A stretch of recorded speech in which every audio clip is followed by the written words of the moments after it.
E aí galera, boa noite, tudo bom? Vamos começar aí, né? Mais uma live. Pompinha, minha cunhada, e aí? Vamos começar, né? Mais uma live. Essa live sobre. Eu vou falar do estupro, né? Em si, o crime. E depois eu vou fazer um comentário sobre o crime de Ferri, né? De Mari. Mas eu não vou polemizar nem discutir. Mesmo sendo segredo de justiça, eu tive acesso, eu tive acesso aqui a alguns trechos do crime, né? Eu tive acesso aqui a alguns trechos do crime, melhor, do crime não, da sentença, e vou fazer tecer alguns comentários com base no que eu achei. Boa noite, meu amigo. Do que eu achei aqui, tá certo? Então eu vou fazer um comentário sobre o delito de estupro e ainda eu vou fazer um comentário, né? Um comentário do crime do estupro baseado no processo de Mari, né? Mari Ferri, que teve uma grande repercussão aí na nossa sociedade. E eu vou fazer esse comentário pelo princípio da duração razoável da live. Meu contador, meu irmão, como é que tá? Nós vamos fazer esse comentário, que é um comentário totalmente despretensioso de qualquer discussão acerca disso, certo? No mais, tudo tranquilo, né? Boa noite, meu querido. Boa noite, meu pessoal. Leide, como vai, minha irmã? Tá? Quanto a isso aí, nós vamos ver, certo? Então eu vou começar a falar porque pela duração razoável da live, né? A gente tem aqui a duração razoável da live. Eu sempre coloco isso. Boa noite, minha galera. Então vamos lá. Pela duração razoável da live, vamos começar. Olha só, grande Moisés. Vamos lá, vejam bem. O que é que nós temos aqui é o seguinte. Nós temos o processo, né? Nós temos a questão do crime de estupro. O crime de estupro, ele é previsto ordinariamente no nosso ordenamento jurídico brasileiro em 3 artigos. 3 artigos, Cristiano? Não, vou dizer 2. Por que 2 artigos? Porque você tem o estupro do 213 e o estupro do 217A. O que é que tem a ver o estupro do 217A e o do 213? O do 213 é o estupro no qual a vítima tem capacidade de resistência, certo? Ou a questão etária. O que é que eu quero dizer com isso? No 213, o núcleo verbal é constranger alguém. Então, tanto o homem quanto a mulher podem ser vítima do crime de estupro. Mediante violência ou grave ameaça, até... Hein? Como é silenciar o celular? Não entendi. Certo? Até conjunção carnal, ou praticar, ou se deixar que pratique outro ato libidinoso. Então, nesse sentido, o que é que nós temos? Nós temos o seguinte, que no processo de Mari,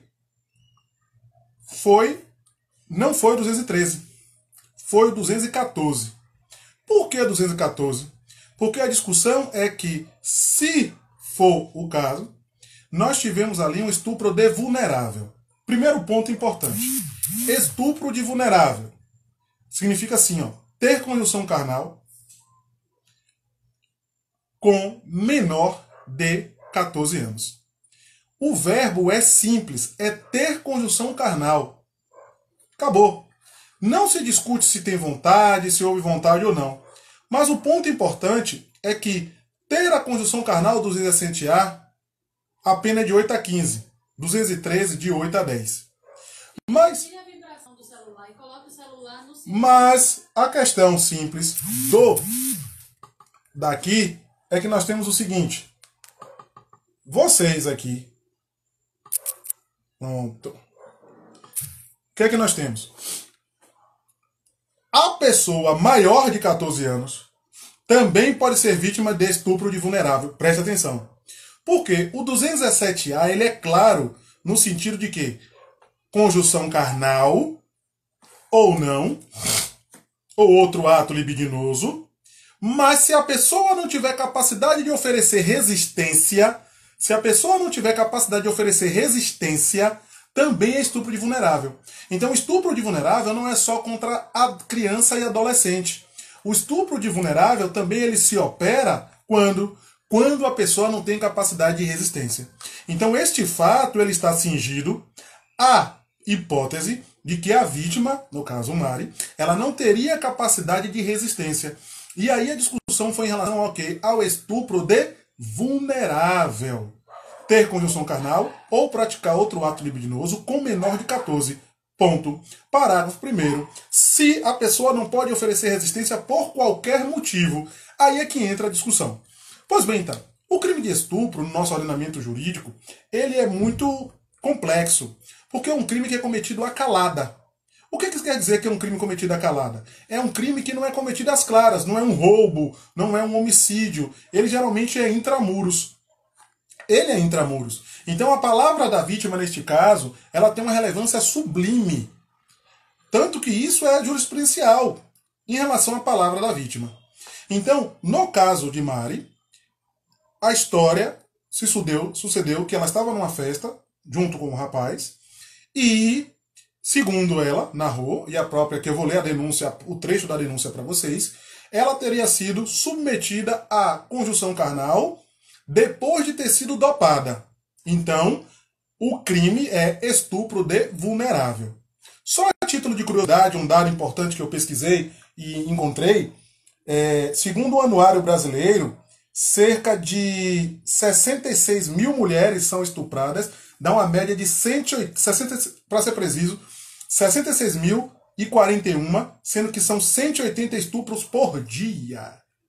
Por dia. É um número altíssimo de estupro. Pois bem, então, nesse processo aqui, discutiu-se estupro de vulnerável. Olha o que diz a denúncia, acompanha aí comigo. Apresentada 31 de julho de 2019.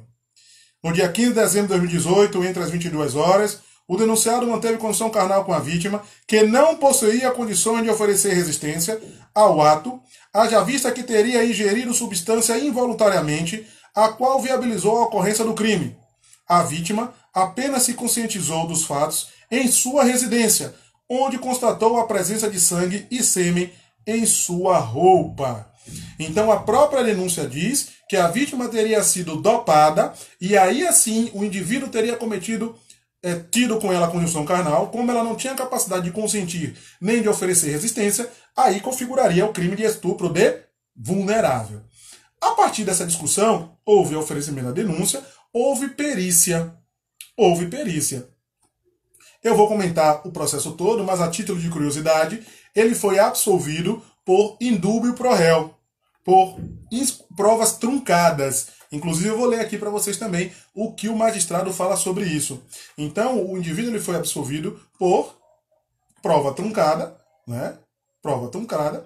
E quer dizer que os juízes quis dizer que não sabia dizer se houve violência ou não, porque poderia ter sido consentido o ato. A situação foi bem essa, como eu falei numa postagem que eu fiz. Pois bem, então o processo se seguiu. Olha só, a sentença, olha o que ela diz em relação às provas. Olha o que a sentença diz em relação às provas. A sentença reconhece há provas da materialidade e da autoria. Ou seja, há provas de que a Mari sofreu ou teve uma relação sexual. Está lá. Está aqui na sentença do juiz. Acompanha comigo. Pois o laudo pericial confirmou a prática da conjunção carnal e ruptura do ímen. Significa dizer que ela era virgem. Ela era virgem ainda. Ainda era virgem. Certo? Depois eu abro para as perguntas. Aí você faz as perguntas, beleza? Recente. Contudo, registra o magistrado. Pela prova pericial e oral produzida, considero que não ficou suficientemente comprovado que estivesse alcoolizado. O magistrado na sentença diz que o laudo não concluiu que ela estaria embriagada. O magistrado colocou aqui. O magistrado diz que ainda que haja o sêmen dele no processo, isso não é uma característica ou indicativo de que por si só houve a violência. O que é que se quer dizer? Eu vou fazer uma live sobre perícia. para vocês entenderem isso. Quer dizer o seguinte, gente. O fato de se encontrar o material genético dele nela não quer dizer que esse material genético parou lá de forma o quê? Forçada. Eu sempre digo o seguinte, o laudo, ele comprova que houve algo, mas ele não pode dizer categoricamente que aconteceu daquela maneira. Exemplo, eu posso ter uma arma, empresto minha arma para alguém. A pessoa vai e mata outra. O laudo vai dizer que saiu da minha arma, mas o laudo não pode dizer que fui eu. Então, basicamente, o que está acontecendo, o que aconteceu nesse processo, que vai ser objeto de recurso de apelação, porque tinha assistente de acusação. E o promotor pediu a absolvição dele, tá? O promotor pediu a absolvição. Segundo o juiz, ele só absolveu, porque o promotor que pediu a absolvição. Ele usou até o 3A do pacote anticrime, que fundamenta o princípio do acusatório, né? Que rompe a ideia que mesmo que o MP peça a absolvição, o juiz possa pedir, possa condenar. Então, nós temos esse ponto aí importantíssimo. Então, ele continua.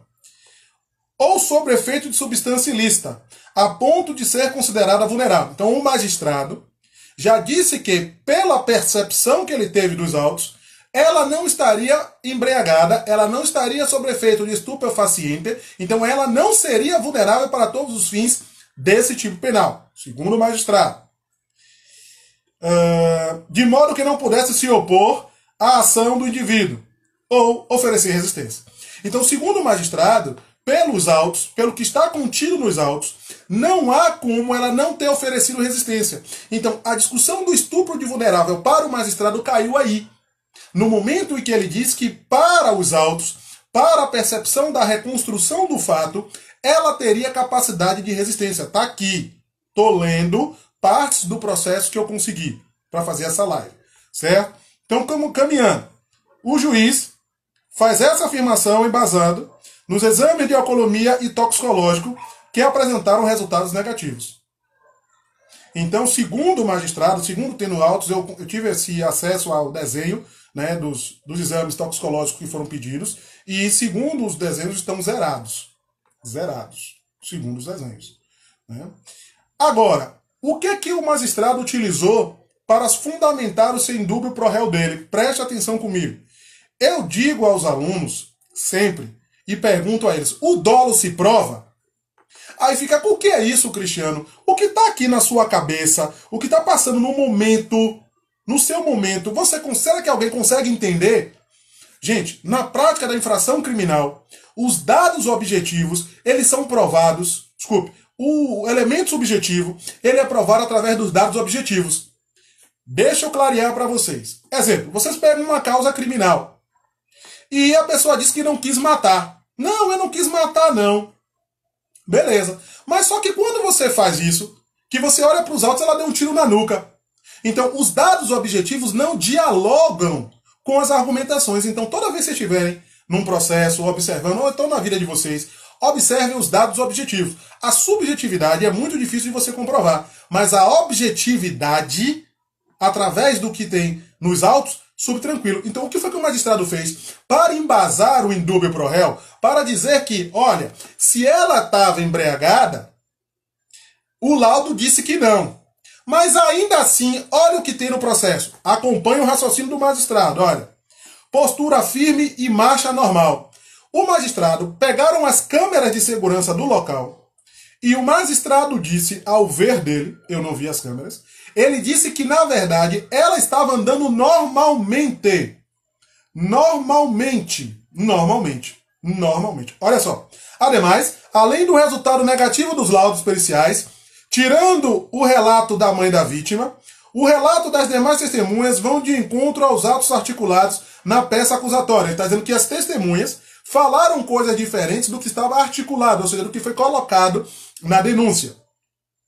E principalmente frente à versão apresentada pela vítima. Então ele está dizendo que a vítima a versão que ela trouxe, o depoimento da vítima, que é um meio de prova, ele não está condizente com o que está no processo. Aí é que entra uma discussão importante. A palavra da vítima, para ter um papel relevante no processo de estupro, ele precisa estar consoante, ou seja, ele está uníssono com todos os outros elementos. Então o juiz, já para absolver, ele falou justamente isso. Olha, não está consonante. Não está consonante. Preste atenção comigo, continua aqui. Pois bem, a vítima prossegue o magistrado. Além dos laudos e dos depoimentos dos outros, elementos apresentados pela defesa do empresário continuam para isso. O que é que ele diz? Entre os elementos são as imagens da câmara de segurança e perícias realizadas em telefones. A câmara do interior do local mostram a influência, após a alegada violação, descendo a íngreme escada que dá acesso ao camarote. O magistrado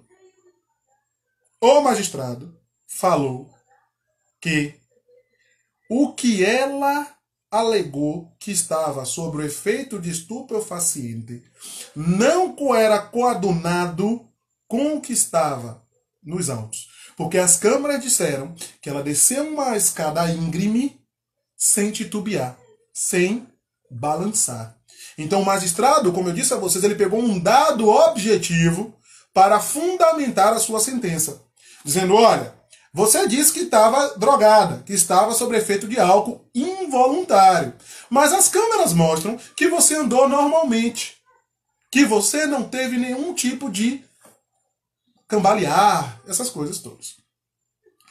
E aí tem, ela aparece com os cabelos arrumados e as vestes alinhadas e passa por um segurança que estava à porta.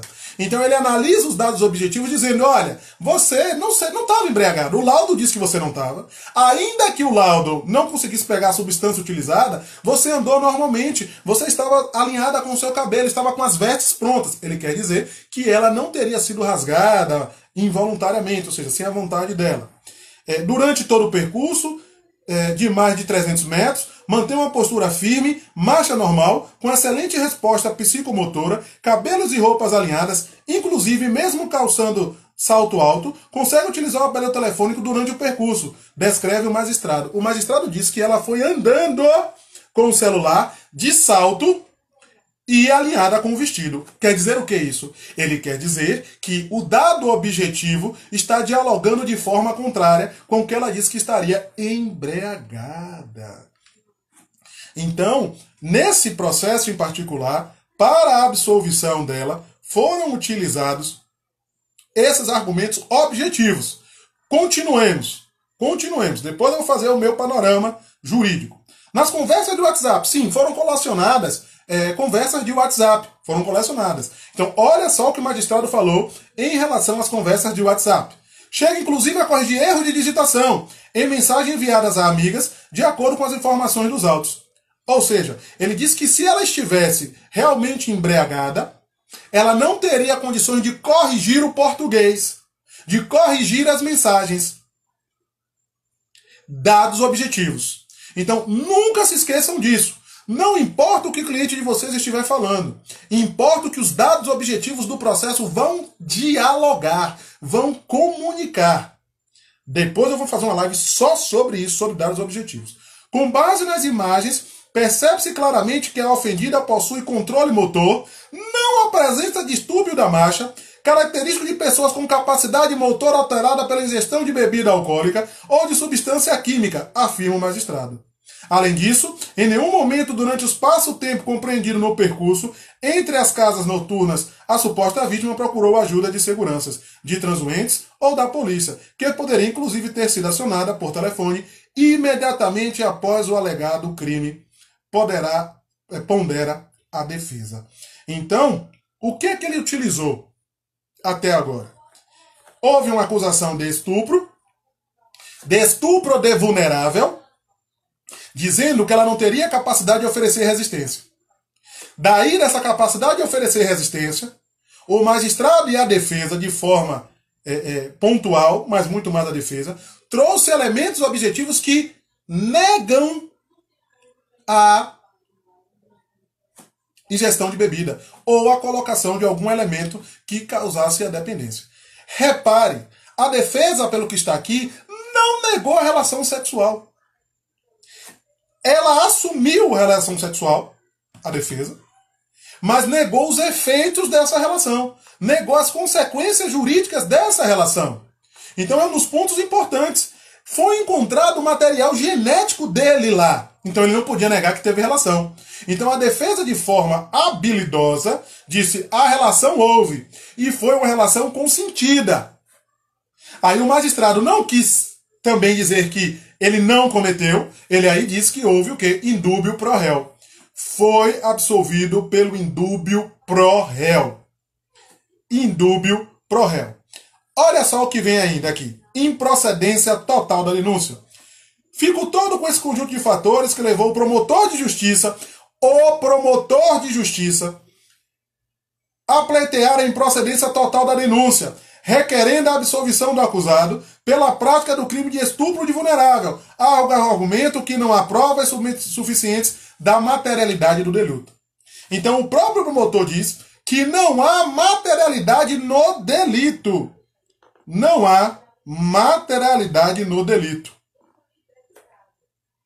Entenderam essa? Não há materialidade no delito. Grande Alfacom.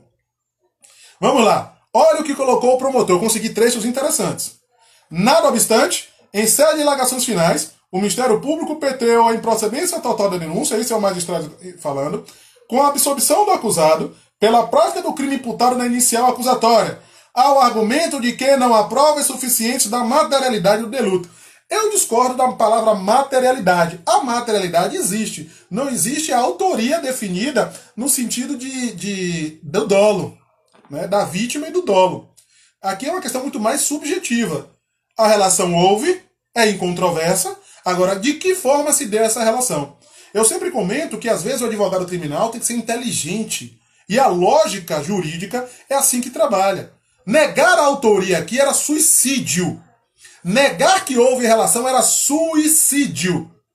Suicídio. Então eles pegaram de forma inteligente, assumiram e negaram apenas o quê? O consentimento da vítima.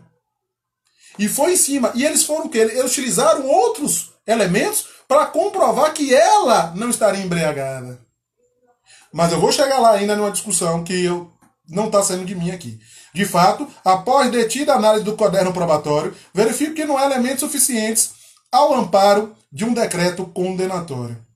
Na sentença, o juiz traz a seguinte informação: não há qualquer possibilidade do juiz condenar quando o representante do Ministério Público requer a absolvição. Proceder dessa forma seria uma fraude ao sistema acusatório, inclusive frente à positivação recente de tal sistema em nosso ordenamento jurídico. O magistrado, ele, pela regra, ele poderia condenar, mas pela como a gente chama? A interpretação sistêmica a partir do pacote anticrime, ele não pode condenar. Com base nesse artigo que ele utilizou. Foi de uma felicidade, ele, para se eximir, ele estudou o ordenamento, foi de uma felicidade muito grande nesse argumento dele.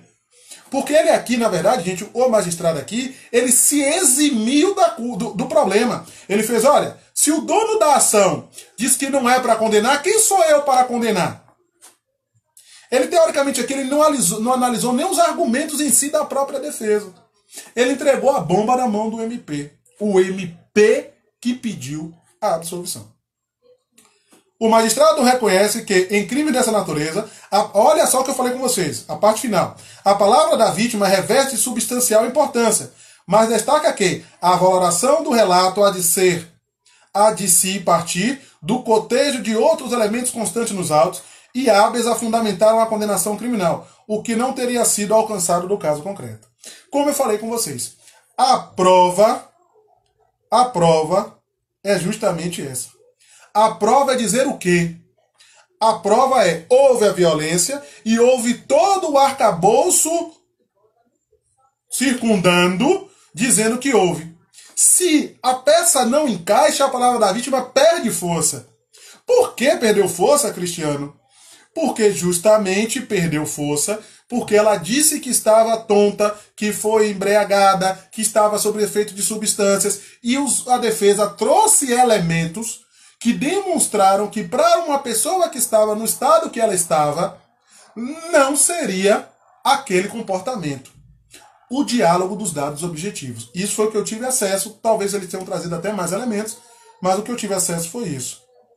Escreveu ainda o juiz: Portanto, com as provas acerca da autoria delitiva são conflitantes, ou seja, o conflito de provas, na dúvida, entre acusação e defesa, ele colocou, são conflitantes, em si, não há como impor ao acusado a responsabilidade penal, pois, repetindo o antigo dito liberal, melhor absolver sem culpas do que condenar um inocente. Ele utilizou um brocádio que os advogados é que pedem. Eu prefiro a absolvição de um culpado do que a condenação de um inocente. Isso são advogados que falam, e o juiz, para se eximir completamente da situação, utilizou esse brocádio. A absolvição, portanto, é a decisão mais acertada no caso em análise, em respeito ao princípio da dúvida, favor rei, indúbio pro réu. Em favor rei, artigo 386, inciso 7. A condenação exige certeza. Por isso, se o exame da prova não decorrer desse estado subjetivo, criando ao contrário a dúvida, a solução com base. Eu digo sempre o seguinte. Você precisa entender o seguinte. O advogado não precisa provar a inocência. Basta jogar uma culpa. Ou jogar a dúvida. Aqui está o que eu digo. Da blogueira. Aqui eu digo sempre isso. Eu dou minhas aulas e explico isso. E esse advogado utilizou muito bem o princípio do indúbio pro réu. Você não precisa se preocupar em colocar a absolvição do seu cliente. Você precisa lançar uma dúvida. E foi o que ele fez. Ele fez.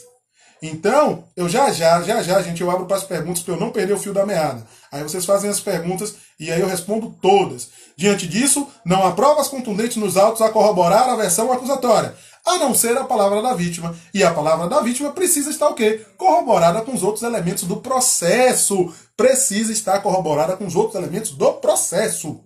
Certo? Sendo que a dissonância entre os depoimentos colhidos na fase judicial contradizem a dúvida quanto à autoria dos fatos narrados na exordial, não podendo, por isso, ser proferido o decreto condenatório, devendo a dúvida ser dirimida em favor do acusado.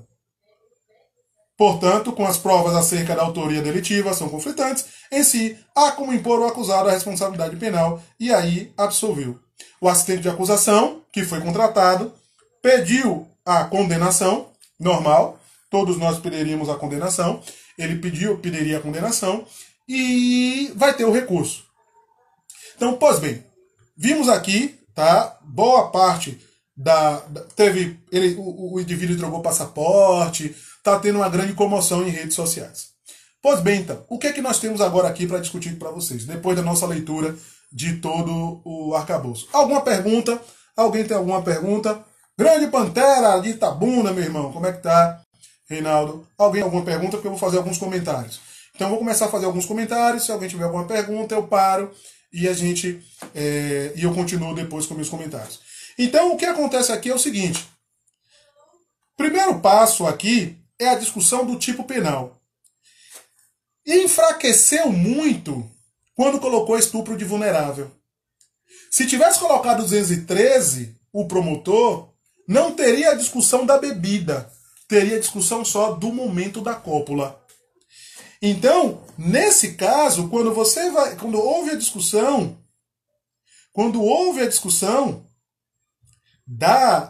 do tipo penal, colocou no vulnerável. Então o advogado foi em cima e retirou a vulnerabilidade dela. Quando tirou a vulnerabilidade dela, através dos elementos que estavam nos autos, perdeu força. Cristiano, mas ela era virgem. Sim, tá aqui, tá comprovado, ela era virgem. Então eu ainda tenho eu ficaria não em dúbio pro réu, ou eu não sei como é que eu procuraria pesquisar, avançar isso. Essa dúvida porque se ela era virgem 6 minutos, são coisas que a gente não consegue entender, né? Virgindade, 6 minutos, só ficou 6 minutos com o cara. Então são coisas que a gente não consegue entender muito nessa sistemática. Mas qual foi a grande discussão aqui, e que as pessoas ficaram bastante revoltadas, foi porque tinha o quê? O laudo que encontrou material genético dele. Tinha informações que ela teve relações com ele. Então, a indagação e a discussão maior justamente é essa. Cristiano, é possível que exista um laudo e mesmo assim o indivíduo seja absolvido? Sim. Indúbio pro réu. Porque a relação pode existir. O que vai se discutir é como se deu a relação. Exemplo, o tipo penal de estupro é ter condição carnal, constranger alguém a ter condição carnal, a praticar ou deixar que se pratique outro ato libidinoso.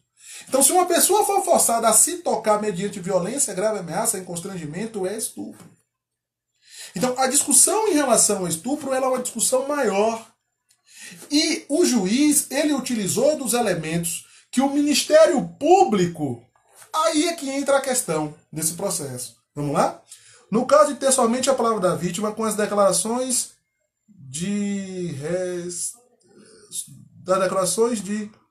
da suposta vítima, lá do pericial inconclusivo, a palavra da vítima somente pode condenar. Não, Moisés, não vai, é justamente isso. Esse é o problema. Ainda com um laudo conclusivo, como foi o dela, a palavra da vítima não condenou, e ainda mais inconclusivo.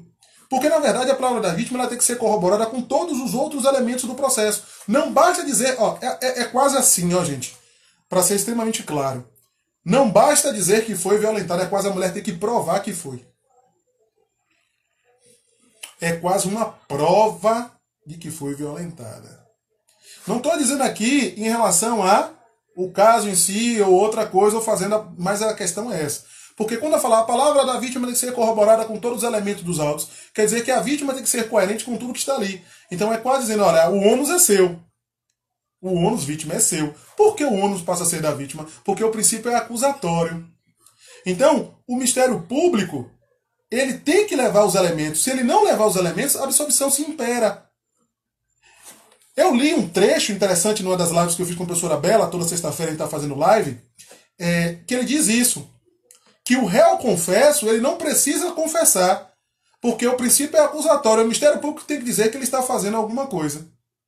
Então, a grande discussão é justamente essa. Neste caso concreto, na apelação, Mari vai trazer outros elementos que consigam discutir. Grande Bugão Baiano, hein? Tamo aí, ó. Nosso querido Bugão Baiano chegou na área, não esquece dele não. E papo de brigadeiro também. Então, o que acontece? Dentro desse contexto, gente, na apelação, como assistente de acusação dela, porque o MP pediu absolvição, então ele vai fazer um recurso supletivo, né? Ele não vai recorrer independentemente da vontade do MP. Ele vai recorrer. Como é que ele vai conseguir, neste caso concreto, levar novos elementos? Um dos pontos fortes é que se o tribunal sentir que não foi bem assim, o tribunal pode ainda fazer o reinterrogatório com o artigo 616 do Código de Processo Penal, que na apelação é possível. Então, um dos pontos cruciais desse caso dela foi justamente os outros elementos. Cristiano, contra ele tinha o quê? A palavra da vítima e o laudo. E a mãe dela falando. A favor dele, o que é que tinha? Ele dizendo que ela não estava, ele dizendo que foi consentido, e ele conseguiu elementos que disseram que ela não estaria embriagada, que seria o ponto-chave do estupro de vulnerável. Então esse processo ele foi de uma riqueza fenomenal para quem gosta do direito penal. Na questão pessoal, horrível esse processo. Horrível esse processo. Até diante de todas as circunstâncias que ele aconteceu, horrível. A moça deve estar completamente devastada, porque o crime de estupro é um crime indelével para a vítima, seja homem ou mulher, é um crime indelével. Então o advogado dele foi de um brilhantismo muito grande no sentido de lançar uma dúvida. E o MP, a gente não sabe como foi que o MP se comportou, mas tinha um assistente de acusação. Bem que ele é um pouco limitado ao MP, o assistente de acusação. Mas era necessário a gente entender, porque eu não tive acesso a tudo que o assistente de acusação quis produzir durante os autos. Ou seja, durante o processo. Eu não sei o que ele quis produzir. Então, neste particular, eu precisava ter acesso a mais dados. Então, mas o que importa mesmo é que a sentença ela veio trazendo vários elementos e eu consegui parte da denúncia. E isso é que fundamenta toda a absolvição do indivíduo. Se é justo ou injusto, eu não sei. Mas a minha análise jurídica é que a tipificação do 217A não foi adequada para o caso. Teria que ter sido a 213. Se é o artigo 213, a condenação era um pouco mais plausível.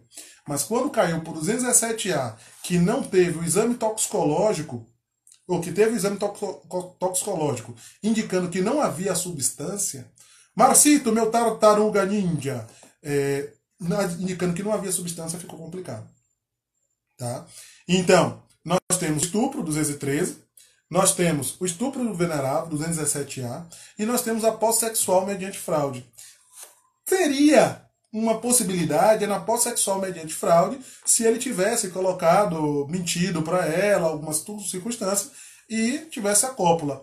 Mas realmente, como não está claro, não ficou claro isso, se ela tinha consciência ou não do ato, se ela tinha sido embebedada ou não, o magistrado, ou melhor, o MP se sentiu à vontade, pelo princípio acusatório, de pedir absolvição. Então vamos aguardar cena dos próximos capítulos. Alguém tem alguma dúvida? Porque eu vou falar só mais um pouquinho, pelo princípio da duração razoável da live.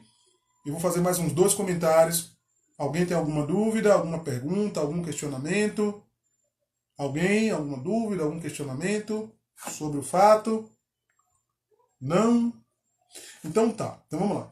Então, vamos lá. Se fosse 213, como seria a comprovação da violência ou grave ameaça?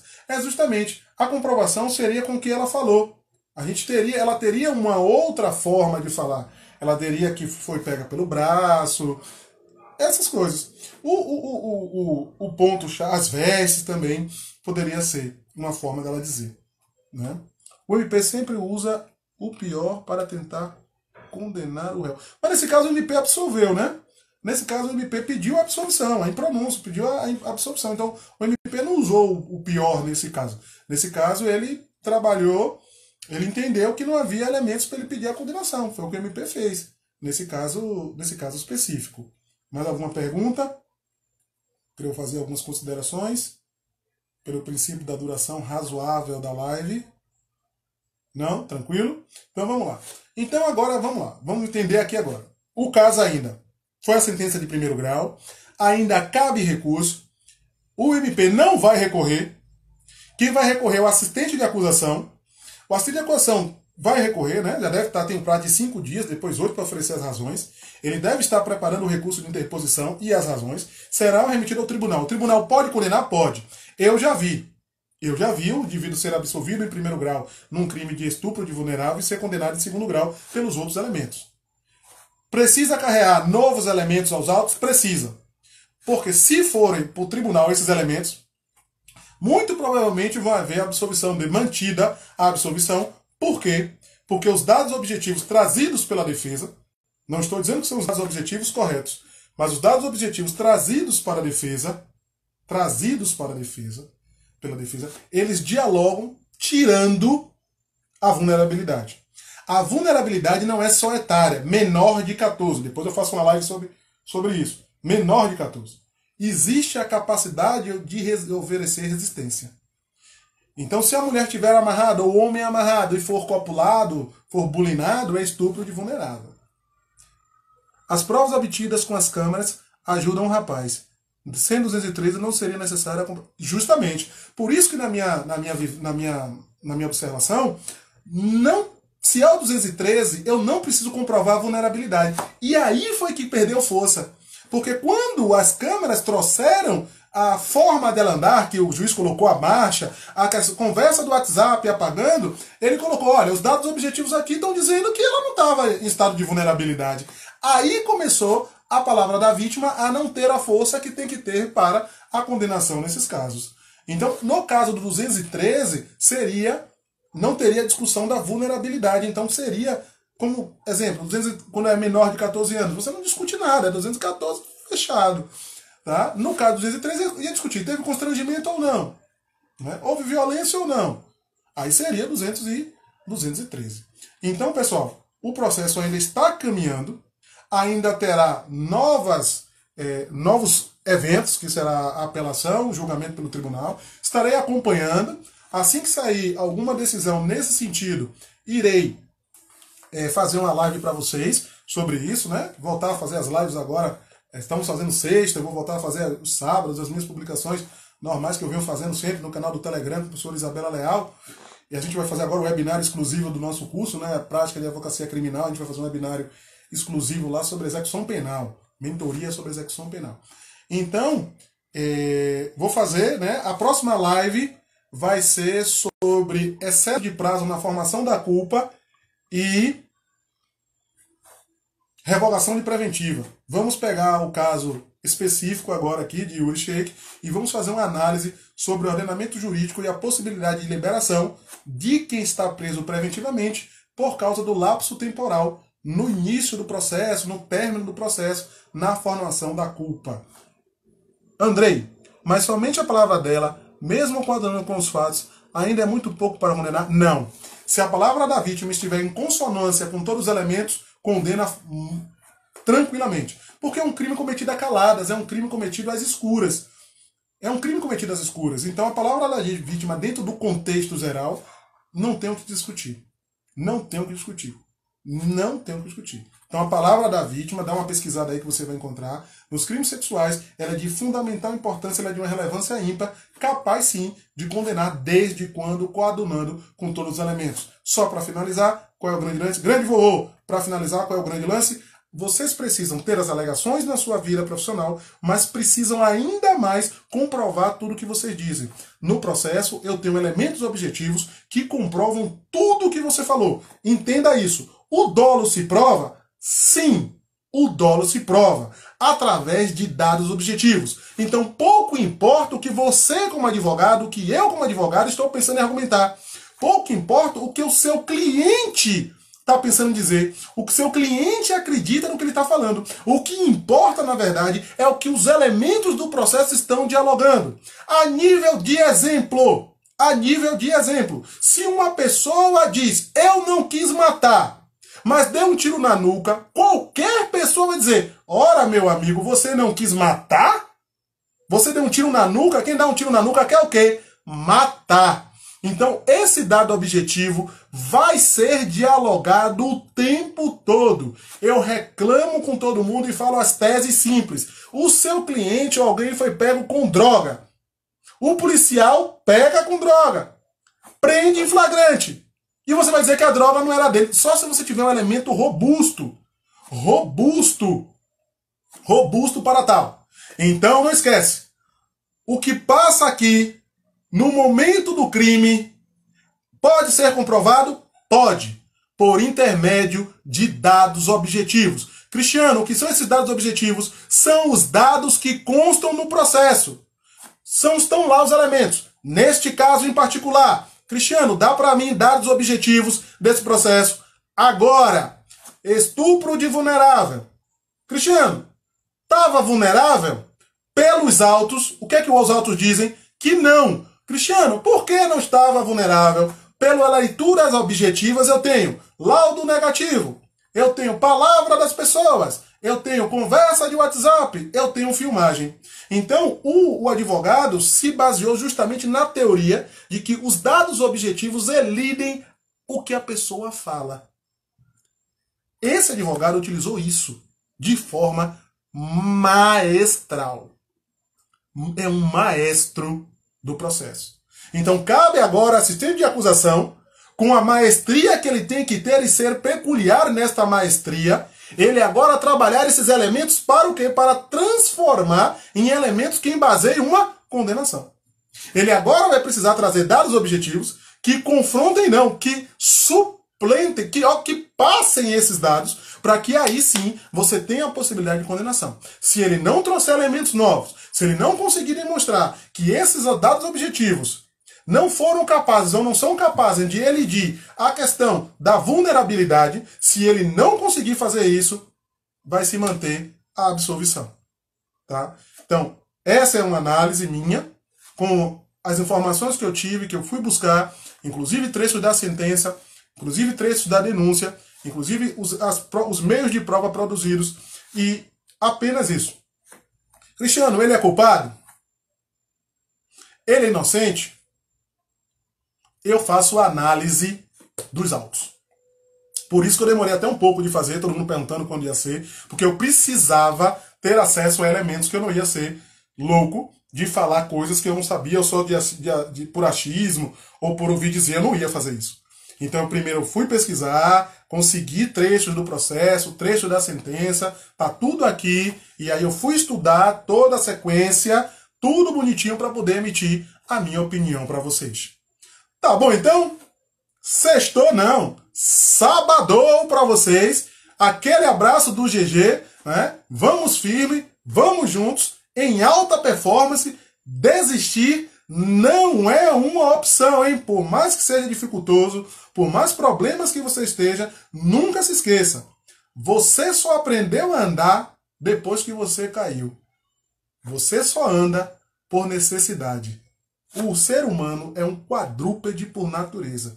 Mas ele aprendeu a andar mesmo caindo. Ele aprendeu a andar mesmo sofrendo com dor de coluna. Ele aprendeu a andar tendo todas as dificuldades de quem anda. Mas ainda assim, nós estamos vencendo. Desistir nunca foi e nunca será uma opção. Até abraço, aquele abraço. Meu líder, como vai? Moisés, Antônio, vai. Né? Samile, Fábio, tá aí em Lisboa, grande em Portugal. Pô, eu tô internacional. Um aluno meu tá na Europa e tá me vendo. Glaura, Thaís, Kátia, Pereira, como é? Gleide, Pereira, Sheila, ei galera, Samile, Moisés e todos os outros. Helder, a Dona Wildes, como vai? Rafa, e aí Rafa? Termina esse curso. Ruivinha, Cíntia, pronto. Vou agora, Emanuele, agora eu vou descer e vou chegar que eu vou agora fazer outro trabalho no curso da gente de advocacia criminal. E a próxima live, que deve ser próximo sábado, vai ser sobre prisão preventiva e excesso de prazo. Éder Santiago, meu vizinho lá da Vasco da Gama. Criminal. Valeu, galera. Fortíssimo abraço. Fui. Tô tentando fazer um print e ele não quer fazer o print. Haha! Hoje a luz ficou massa. Beleza? Cleitão, meu irmão, você aí comigo sempre. Valeu! Aquele abraço. Beijo grande. Bom.